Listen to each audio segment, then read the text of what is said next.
Good afternoon, everybody, and welcome to the latest in a series of Backing Brentwood Business webinars brought to you by Brentwood Chamber of Commerce, Brentwood Borough Council and Brentwood Business Partnership.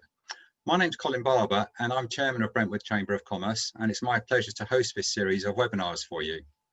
Today's webinar is titled Open for Business for a Q&A with Brentwood Borough Council, and we have with us the leader of Brentwood Borough Council, Chris Hossack, and the Chief Executive of Brentwood Borough Council, Jonathan Stephenson, and I'll be introducing you to them very shortly when they'll be giving you a short presentation followed by an opportunity for you to answer any questions you may have related to the handling of the COVID-19 crisis and the impact it's having on the residents and indeed the businesses of the Borough of Brentwood. My name's Colin Barber, and as I say, I'm Chairman of Brentwood Chamber of Commerce. I'm also running a business called The Management Mechanic, so I'm familiar with the problems experienced by businesses at the moment. I run a business consultancy, so I've been talking to various clients about how to handle the ongoing problems associated with the current crisis. Most of all, I'd like to thank you all for joining us today. It's our pleasure to have you with us, and as I mentioned, this is a number of a series of webinars brought to you over the past 6 weeks or so. All the webinars are recorded and they are available for later viewing on YouTube. This video should be available either later today or tomorrow for you to view on YouTube. And indeed, if you haven't seen any of the earlier webinars and you'd like to catch up with them, then again, if you go to the Brentwood Chamber of Commerce YouTube channel, you'll be able to see them there. So just before I introduce you to today's guest, just to mention a couple of points to you. If you're not familiar with Zoom, you'll find a couple of buttons normally at the bottom of the screen. One's a Q&A and one's a chat. If there's any messages you want to send to me or one of the panelists, then feel free to use the chat button. But the most important one is the Q&A button. And if you've got any questions which you'd like to ask Chris or Jonathan or both of them, then do feel free to type in the message and send it to us. I'll actually be asking the questions on your behalf. So after the presentation, I'll have a quick look through the questions and ask as many as I can to Chris and Jonathan. And if I could just ask you, feel free to answer questions any time during the presentation. Dave, you may have a question already, and if you have, then feel free to go ahead and type it in now, and I'll be sifting through them during the presentation, ready to put them to Chris and Jonathan. So I don't think they probably need much introductions to you. Chris Hossack, as I say, leader of the council, Jonathan Stephenson, chief executive. But just before I do introduce them, I'd just like to, on behalf of myself and indeed the Chamber of Commerce, like to pass on my thanks for all the hard work which the two of them have put in during the COVID crisis. I know it's been a very difficult and taxing time for both of them. And obviously, Jonathan, as you may know, is fairly new to the job, about 6 months since he joined the Brentwood Borough Council. And personally, I think they've both done an excellent job, kept everyone informed of what's going on, listened to businesses, and done the most important task of all, which is to distribute all that government grant which was sent through via the local council. So I certainly would like to thank them for everything they've done. So Jonathan and Chris, are you there now? Are you with us? Hi Colin, yes, Chris Hossack here. Hi Chris, welcome. And Jonathan, you there? Hi Chris, yeah. Good. Right, okay, so as I say, we're going to have a short presentation from the two of you, and then we'll be asking any questions which anyone's got for you. So let me hand over to you Chris, and to you, Jonathan, and your presentation. Thanks, thanks Colin. I think Jonathan's going to put a slideshow up in a second, and we'll just go through that. It's not death by a PowerPoint, you'll be pleased to know. But I just wanted to say thanks to you, Colin, for inviting us both on, and also the kind comments that you made just at the outset there. I think, you know, we've all collectively come together. The council have just facilitated in some cases, but working with you guys in the chamber and other groups, the business partnership, etc., and trying to come together and work this thing through. So, you know, I appreciate your comments, but, you know, there's a lot of people behind the scenes, both in your organisation and in our organisation, that have been, you know, trying to make the best of this difficult situation. So, Jonathan, are you able to share a screen from your end? We'll start off.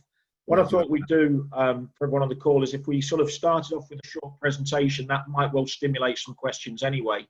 And then we'll go through this, and then by the end of that, we'll get into just an open Q&A session. So if everyone's comfortable with that, that's the way we've sort of decided that we would do it. Jonathan, did you want to say any words just as an introduction at the outset as we move on from that first slide? No, thank you, Chris. Yeah, very much echo your point. Thank the Chamber for today putting on this webinar, and hopefully it's helpful for everybody. I know it's a very sunny day out there, so to have a council leader and a council chief exec on a call at 3 o'clock on a sunny Friday, thank you for your time, but appreciate that. And really echo the comments of Chris with regard to the support we've had so far from businesses.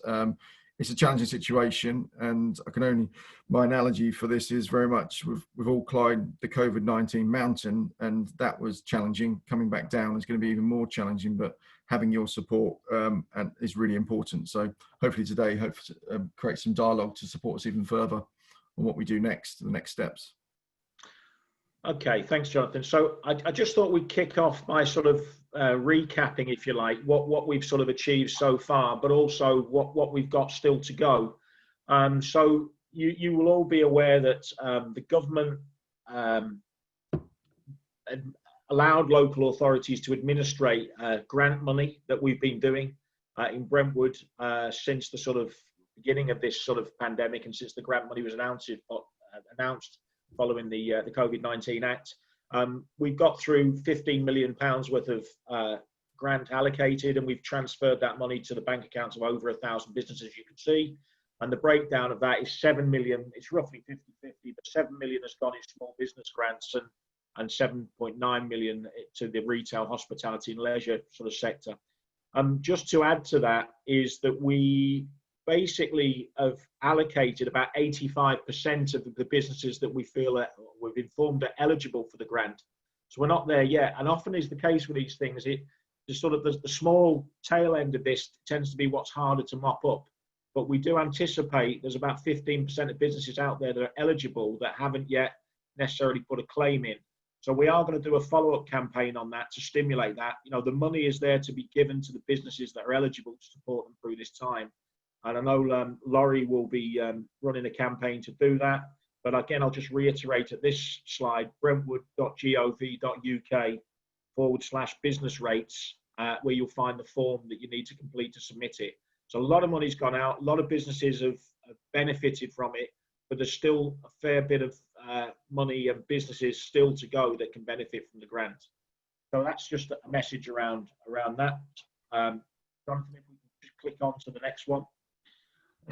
The other thing that has become really apparent as we've gone through this process, and the government, the whole country really has gone through the process, is, you know, there were some businesses for whatever reason that just didn't qualify.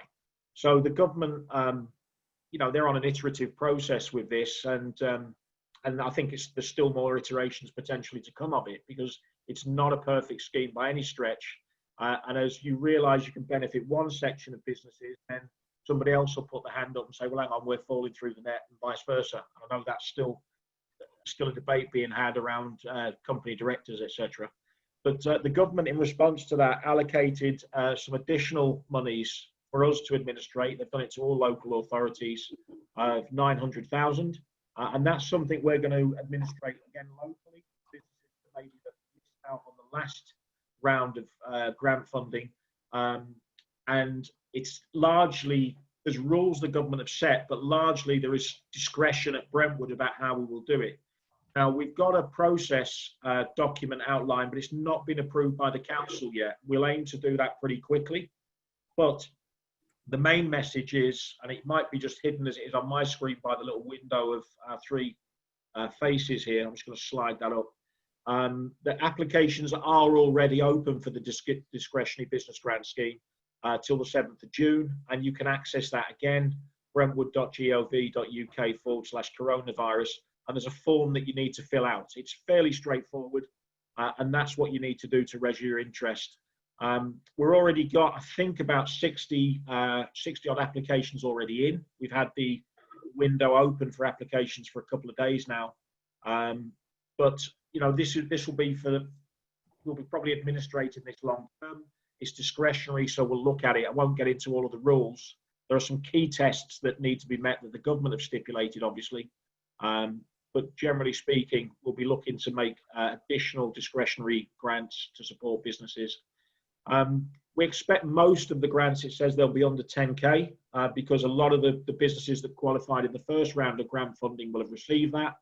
But what we're doing at a discretionary level is we're probably going to chop that up into 2K grants, 5K grants, and then up to 10K.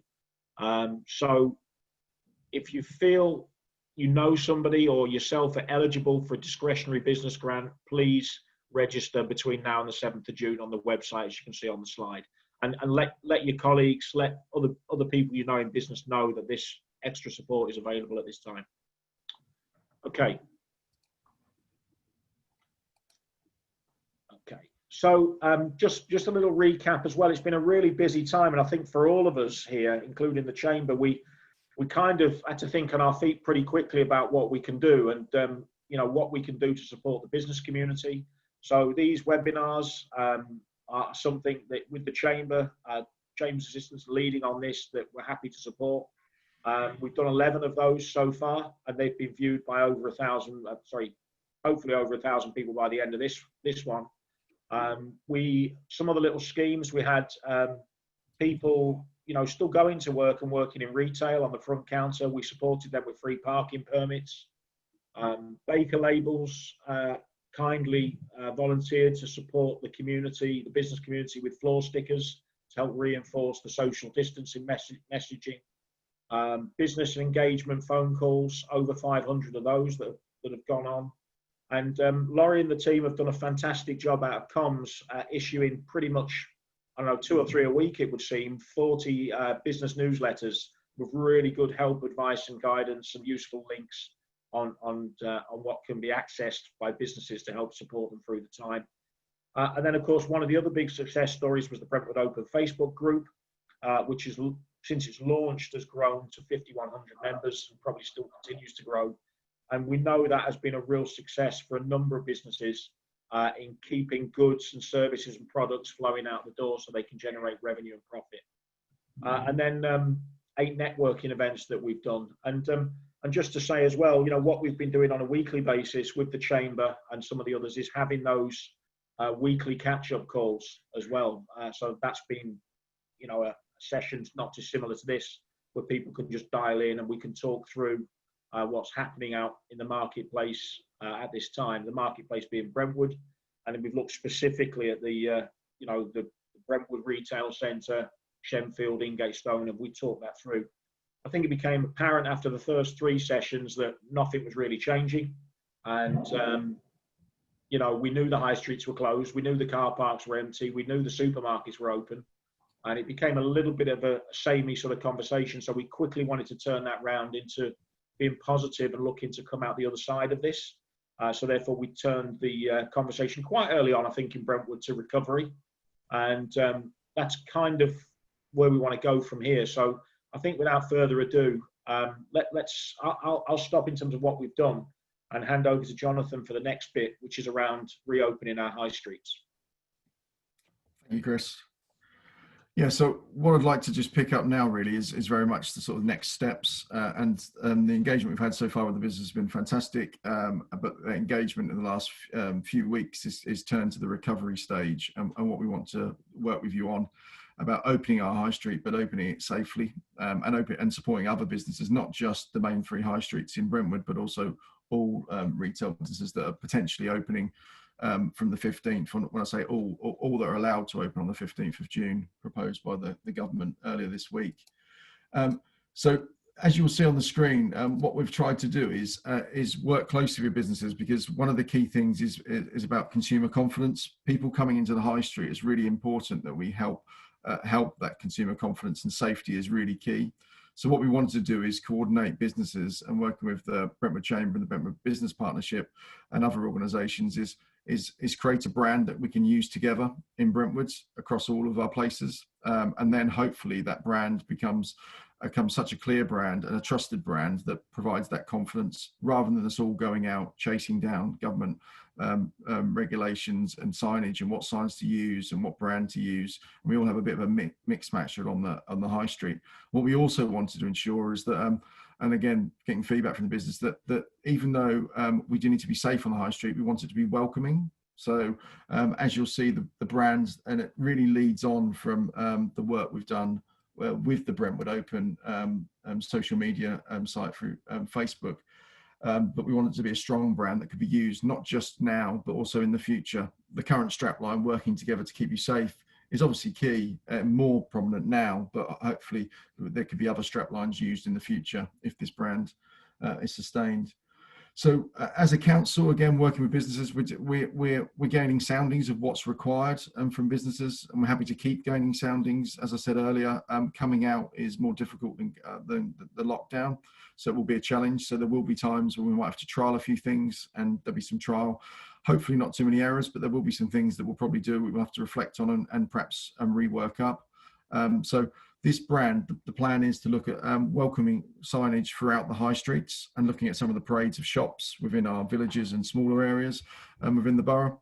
And we'll look to provide this marketing through a pack to all businesses, but also online, so people can download and reproduce this branding for other marketing they want to use. But the intention is that we're going to look to go to provide to every retail premises in the first instance, but obviously supporting other business with this branding and design to support the opening of high streets. We've also done some gained some soundings from lots of our partners and stakeholders around what we might want to do on the high streets themselves to support the opening. And some of those might be some physical work we need to do. The most important thing for the council and very much the administration is getting the views of businesses. The council aren't looking to stop, move or close things within the borough without engagement with the businesses. But what we want to do is ensure we work with the businesses and make the place as safe as possible. I think as some as you realise, when we went into lockdown, we went into a lot of supermarkets. People went into the supermarket in the first few days, and because the businesses weren't prepared and ready, quite understandably, because it happens overnight, some people didn't return back to those supermarkets, which, okay, they might have got an online order, but what we want to make sure is our high streets, that people are coming into the high street and do return back. So their first experience is really critical. And that's been discussed with lots of business partners within the borough. So really what we're trying to do is help with the enabling piece and provide the consistency across all forms of business.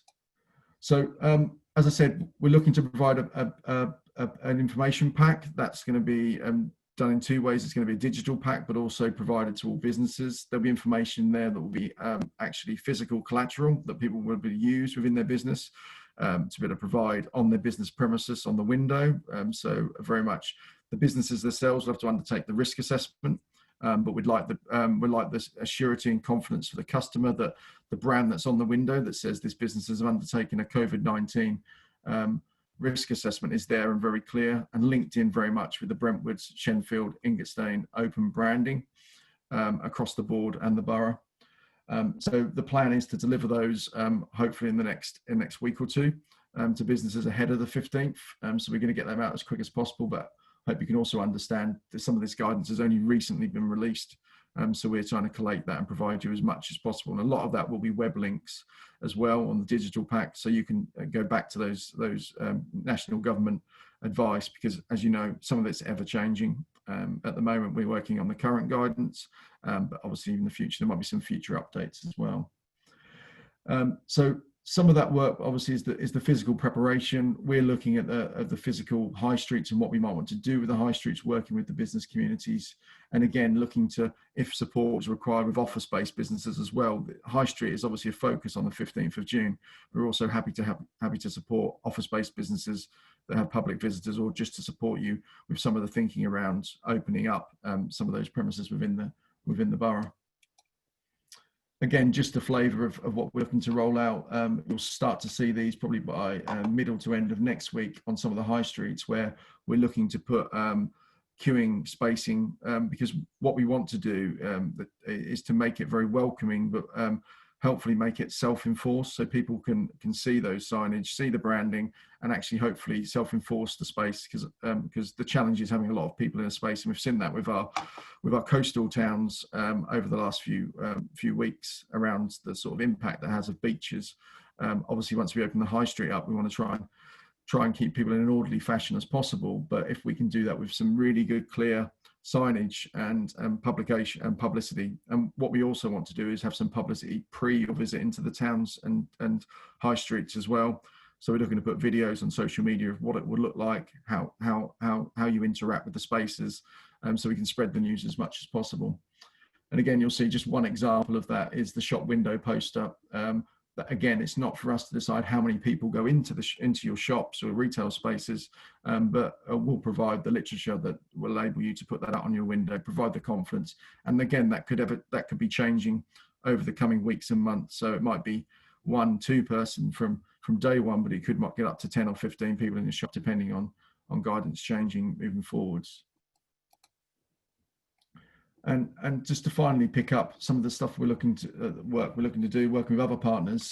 We've worked with the Best Growth Hub to deliver a series of other webinars, more specifically focused on retailers across Essex, and that's really key. And then to probably look to roll out some sort of more localized, specific webinars around certain industries, where we can look at areas where we've got clusters of trade organisations that are doing the same thing, such as some of the barbers and hairdressers and areas like that, and possibly some of the beauty shops, and then some of the retail, some of the hospitality, so we can provide some guidance, support them with those clusters. And again, most of it's just around working together, having a consistent plan, a really complementary plan in the borough to make it welcoming, and to build that consumer confidence.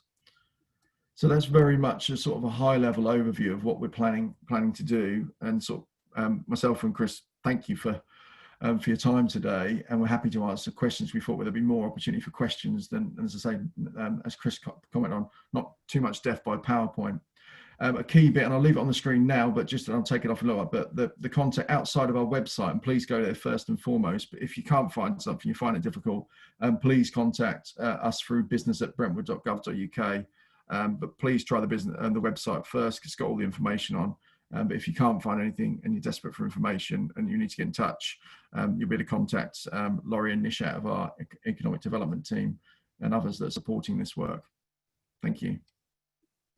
Great, thanks very much, Jonathan, and thank you, Chris, for an informative and concise presentation there. As expected, there are quite a lot of questions, which I'm going to try and sort of present in some sort of vague order. I've got a few money-related questions first, so I thought I'd kick off with those just to sort of clarify a few points. Some of them you may have covered, some perhaps you need to expand on. One question is, can I still apply for the small business grant, or is it too late? Sorry, as I said at the beginning, Colin, that's still open, and we've still got around 15% of businesses that we think are eligible for that haven't applied. So, whoever's asking that question is probably very likely one of those businesses. So please, I know when we had it on the other screen, but go onto our website, look under the /COVID section, and fill out get the form filled out, or contact us via email, and we'll do our best to administrate it. Right. It's not closed, it's very much open, and we are actively trying to mop up those last few 15% of businesses that have not yet applied. Right, okay. Yeah, so I misunderstood. I thought it was 15% hadn't been processed yet. So even if you haven't applied, it's not too late to apply. Yeah. Okay, great. So this discretionary business grant, £900,000, are you able to give any more details of how you will allocate it, or what the eligibility criteria will be? I can. There are some core eligibility criteria that have actually been set by the government. Okay, so I'll just give you some of those just briefly. I'm looking on the screen. It must be a small business as designated under the Companies Act 2006, and the turnover must not be more than 10.2 million per annum, and the balance sheet shouldn't be more than 5.1 million, and the number of employees should be less than 50. Okay, so these are some of the headline criteria. If it's a micro business, you could be recognised as a micro business under the Companies Act 2006. Turnover mustn't be more than 632 grand per annum. Balance sheet total not more than £316,000, a number of employees less than 10. And obviously those businesses that have already received the grant, I'm pretty sure it's saying they're not eligible. Okay. So what happens is when you go online and fill out the eligibility form, it will take you through the steps, and you'll have to click the box to say I've not received any grant money yet, and then that sort of paves the way to go through and apply for the discretionary scheme. So there's some government absolute guidelines. This will all, it's not been adopted yet, but we've got this document ready to go.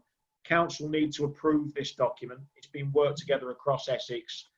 We're looking to do that in the next week or so, but more details around the eligibility actually become apparent when you actually fill out the application form, frankly.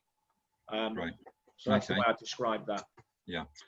So this question you've sort of answered, but I'll just put it to you anyway, just to clarify. We're a Brentwood home-based limited company. Even though we're home-based, we still have considerable fixed costs that need to be met. Is there any chance of financially helping this profile of Brentwood business, please? So would they would fit into the... Yeah, they would. And again, if they've not qualified for the other grants that we've already administrated that we talked about at the beginning, then absolutely I'd point them towards this. And of course, you know, there's criteria that need to be met. You know, without getting into the detail of the businesses asking the question, what they need to do is just submit the form. We'll assess the criteria and eligibility, and then we'll be able to make an award. Okay, great. One other question regarding money, sort of related to not so much the grants, but the actual council itself. It says, how bad is the budget side of things looking in Brentwood, and what short-term cuts to services might we have to learn to live with because of COVID? Chris, do you want me to answer that question? Yeah, if you want, I'm happy to wing it, but you know, you might be closer to it, Jonathan, as the operational guy there every day. Okay. No, as we all know, across the government, over 350 councils are dealing with COVID-19. So as a general picture, there's been some big impacts on financial positions across the country, and it does differ to council to council.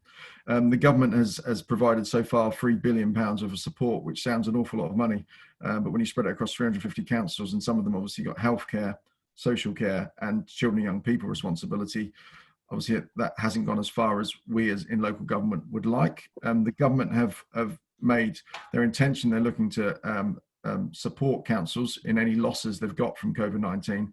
But like anything at the moment, we are managing finances on a daily basis to check our incomes and our expenditure, and we're reporting to government on a monthly basis.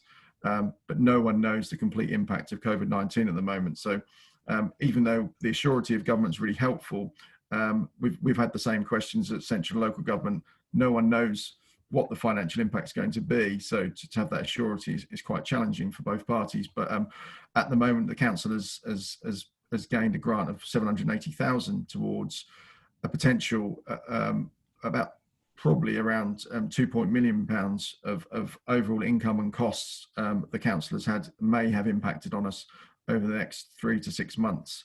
We're only making predictions like most businesses at the moment. Some of these things could change. Some of them are income streams that we'd normally get in from either from car parking, sports pitches, building control, planning, and areas like that, which have seen a reduction.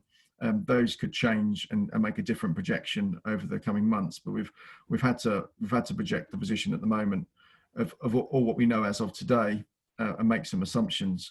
So at the moment, as I say, there's about £2 million of income and expenditure predicted over the next financial year, and we've got so far around about £800,000 from government. So potentially, as you can see, there's about £1.2 million gap.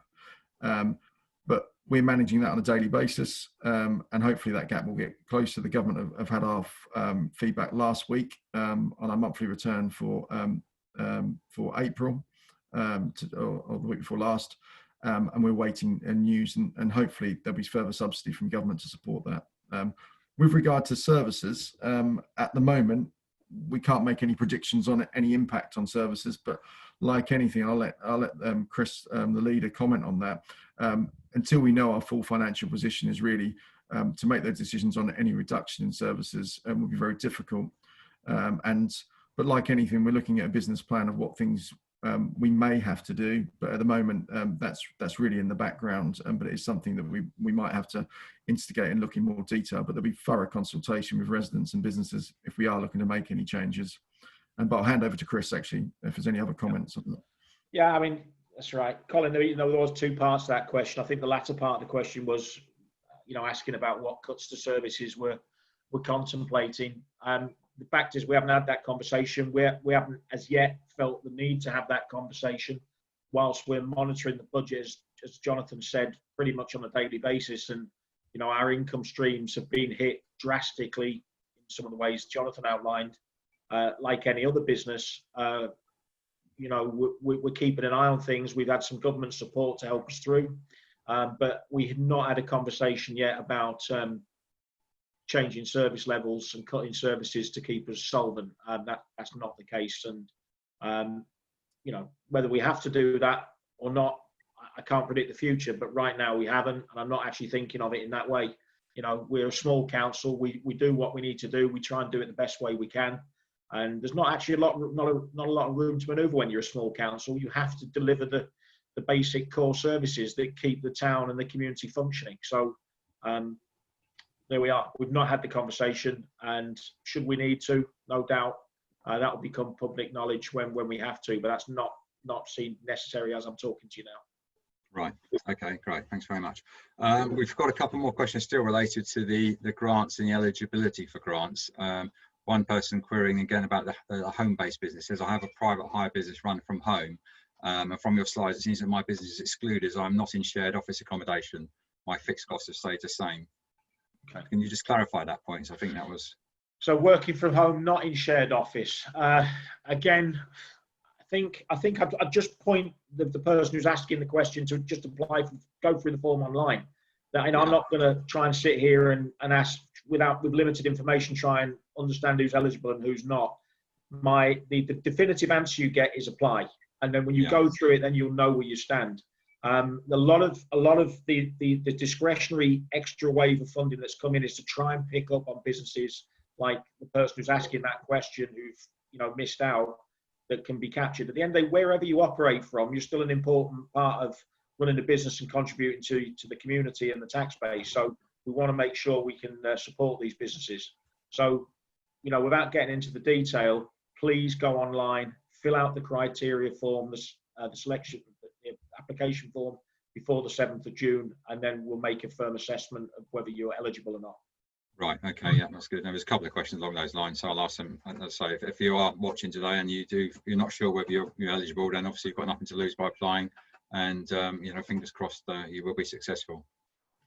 So moving on to the opening of the high street and the obviously the social distancing. This question says, is there a chance of using more outdoor space on the high streets and elsewhere in shopping areas to allow restaurants and pubs to open during further easing of the lockdowns? Do you want me to pick that up, Chris? Yeah. Yeah. So yes, there is, and we're engaging the businesses on that. Some of our high streets across the borough are very narrow. So they're narrow at the moment, with some of the food shops open for queuing. So we're considering other options around that. But as I said earlier, we're engaging businesses and those places on the most appropriate actions for those spaces. We want these to be positive interventions, not negative. Like anybody, no one really knows when we start to open up businesses, the sort of the response of people coming to the high street. But I think we need to plan for the best case, but possibly worst case scenario of numbers. Best case that lots of people come in a measured, planned approach, but also the worst case with that is making sure we've got the space for them. So the key bit is we might need to look at how we use the pavement and the high street, and how we make that barrier. Might be looking at some options are looking at possibly extending the pedestrian spaces, so we've got more of the highway being taken up by pedestrian areas. It could be, and again, these are options, but none of these have gone through full consultation and engagement yet, but there could be areas that actually close a small part of a street and to provide space for flow, which would then pick up the question you said. It might mean we could put more chairs and tables using the highway or the pedestrian area. But again, most of those, it's more of a place-by-place decision-making process. In some of our places, as you know, Ingatestone, it's very challenging. The pathway is already very narrow. So again, we're looking at a place-based approach, but also most importantly, engaging with the business. If that person who just asked the question has got an in particular situation, please engage with us either through the website, use the business at brentwood.gov.uk. We're more than happy to try and support again and look at that individual premises and see if we can help, or anybody else. So in the end, it's the business's decision around the risk assessment of doing some of these things, but if we can enable, provide more space, and perhaps look at how we can reduce some of the sort of or the licensing process and speed of doing that. Normally sitting out areas would need a license. I'm not saying they wouldn't, but is there a way to fast track that approach if it's appropriate for the space? Good. And a sort of related question, can we keep the pollution-free clean air in Brentwood and the polluting traffic out of it in the future, as we have done in the past few months? That's more related to traffic rather than high street. That's a good comment. I mean, the new normal, I'll let Chris comment as well on this. The new normal, we don't know what that looks like. I'd hope to think people stop using cars as much, look at other modes of traffic. We're all walking more, and especially the last 3 or 4 weeks or longer, when we've only had a choice of walking or cycling. And it's surprising, you'll see across the cycling industry, more bikes have been sold than ever in this country. What I hope they do is don't end up back in people's sheds. And the same with walking with families. I hope people are going out at the weekend and taking that walk from Hutton or somewhere like that within the borough to the high street, rather than driving and parking the high street. Obviously, that causes us a different problem as a local authority, because we gain income for car parking, but we want to promote green measures of transport and first and foremost. So, and that's a challenge for us to deal with. Right. Okay. Another one from a local business. Sorry, Chris, do you want to add to that? Sorry. No, I mean, I think it's a good question, and you know, it's largely out of our control. We'd be an influencer and a stakeholder in what the future of the high street looks like in terms of longer term strategic changes. But you know, we've got to remember that Brentwood High Street exists on the old London to Colchester Road and beyond, and it still is that road when the A12 Brentwood bypass is closed for whatever reason. So it's not straightforward to think about pedestrianising it or closing it. And of course, any long-term scheme that would sort of move in that direction would require a significant amount of infrastructure and investment from the Highway Authority, Highways England, who knows? So, again, it's the unknown. What does the new norm, what does the future look like?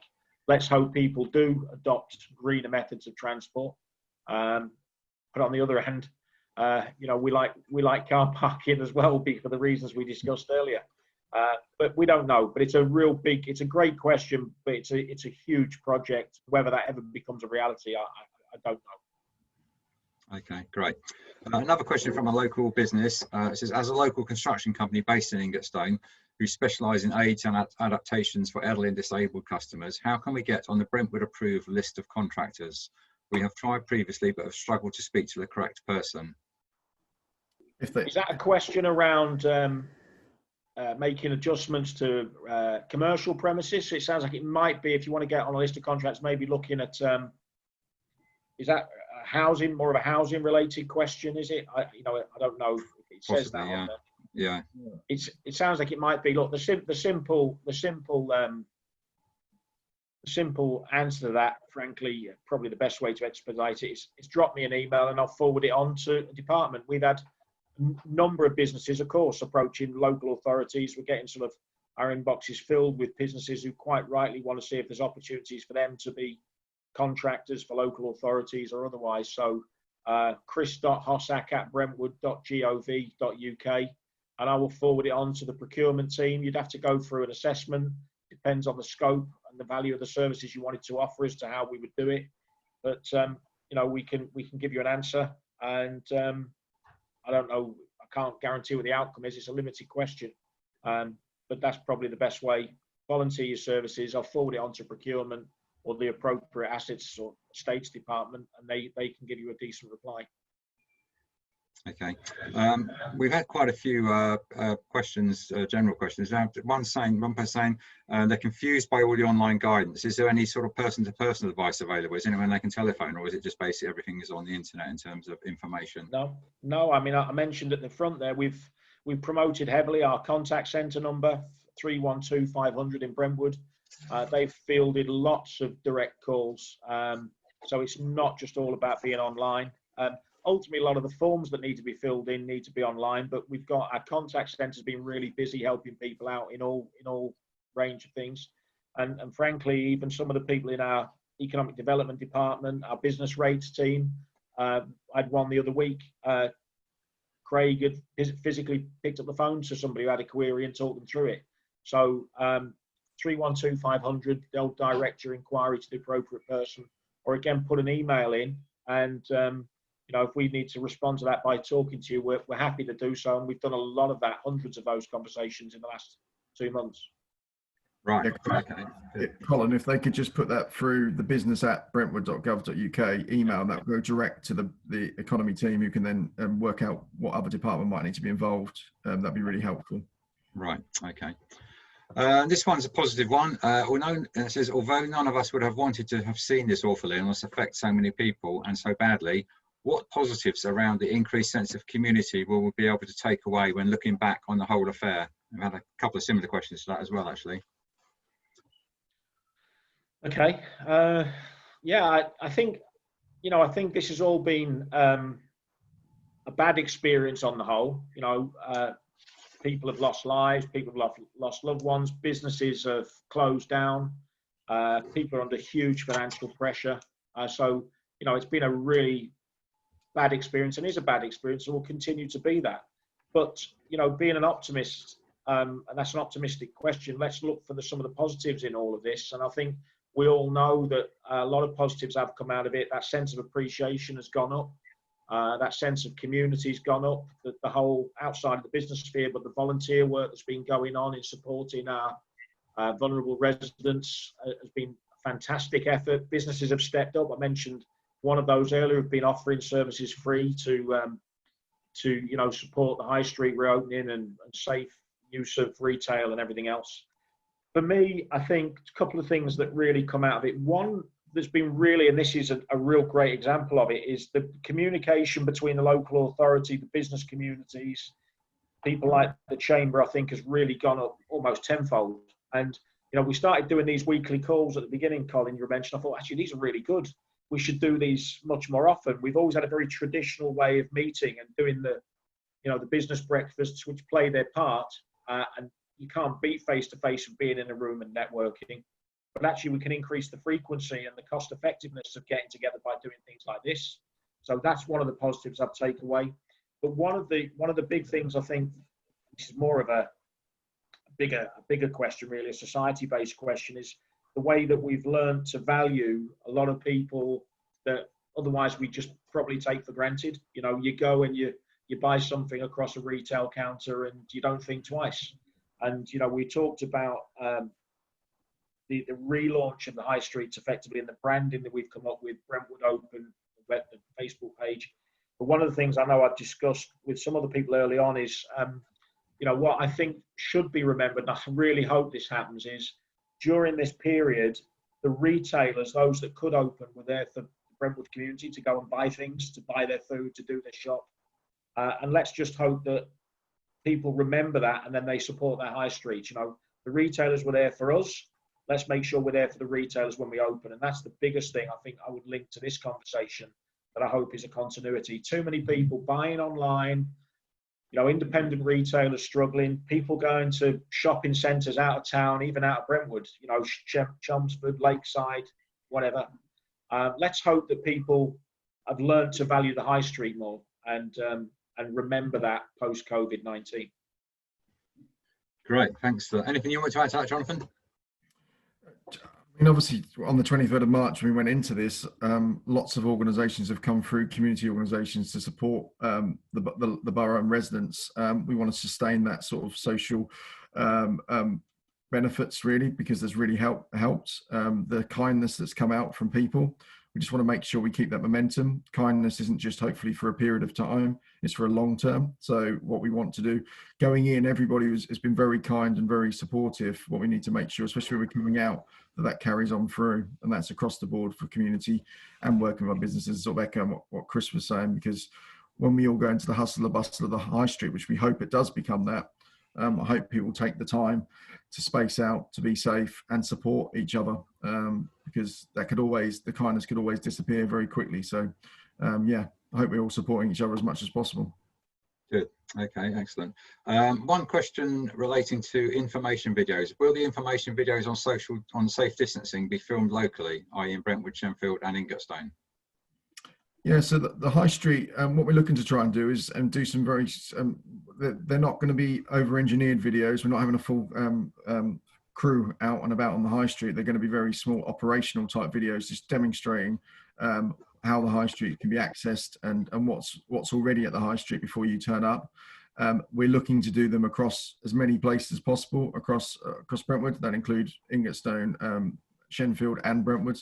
So to answer that question, but where required, we'll go out. So if people are finding it difficult to go to a place and they're unsure, then we'll make sure there's some really good social media out there and other communications to allow people to get that sort of confidence before they come out of their houses and make their visit to the high street or the parade of shops in a certain area in the borough as well.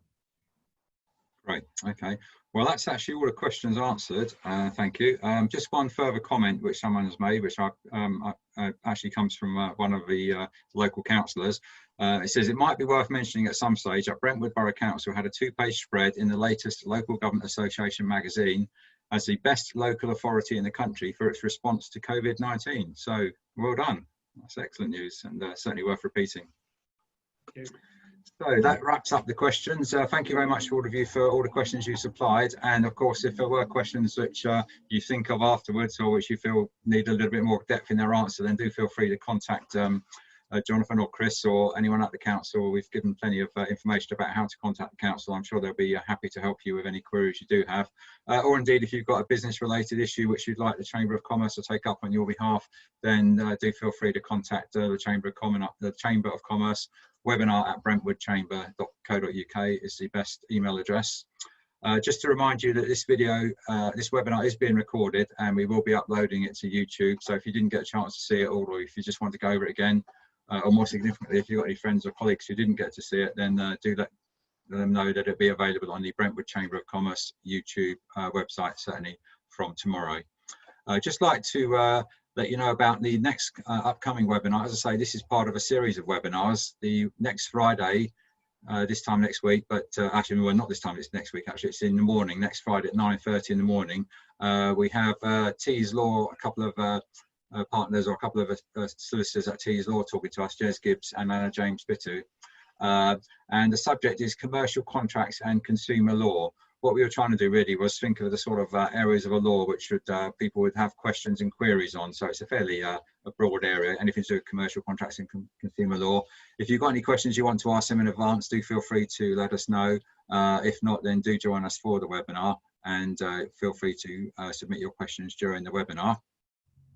So all that remains really is to thank you all very much this afternoon for joining us and for all the questions which you supplied.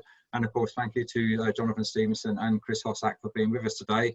And it's Friday afternoon, so I'd like to wish you all a very happy and enjoyable and sunny weekend. Thank you. Thank you. Goodbye. Thanks, everybody. Thanks, everybody. Bye.